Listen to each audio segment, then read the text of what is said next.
Atol sa kasaulugan sa 38th Kadayawan Festival sa Davao City, dungan usab nga gihimo ang launching ug blessing sa 91.5 Brigada News FM Davao nga gipahigayon niadtong Agosto 23 sa 3rd floor, Gabukan Building, Ulas, Barangay Talomo, Davao City.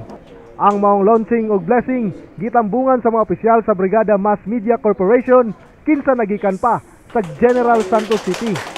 Pinangunahan sa President and CEO sa Brigada Group of Companies nga si Mr. Elmer Catulpos, kauban ng iyang asawa, ang Executive Vice President sa Brigada Group of Companies nga si Mrs. Yelsie Catulpos.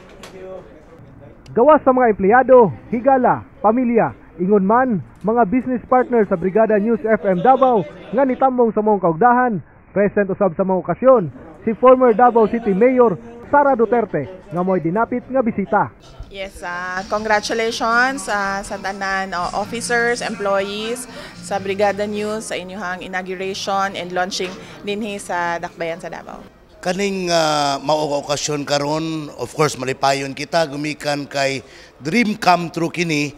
Dugay na nga gipangandoy sa brigada nga makamugna kitag estasyonan diri sa Davao City. Ug gani historical event kini para sa radio industry diri sa Davao. Kay kining pagsulod sa brigada diri sa Davao timailhan sa paghimo sa brigada isip usa ka household name ug it's just a matter of time parang muring ug bell ang pangan nga brigada diri parte sa atong nasod.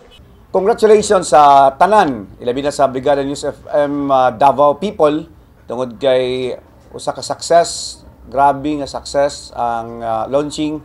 Og thank you po di ay sa Kadayawan Executive Committee nga mihatag kanatog dakong kaygayunan nga atong mapahibalo ang katawhang Davaoenyo dili lamang taga Davao kun dili kadtong mga bisita diri sa Dakbayan sa Davao nga naa na ang Brigada News FM Davao nga nataw Agosto 5 alas 2:58 sa kahaponon.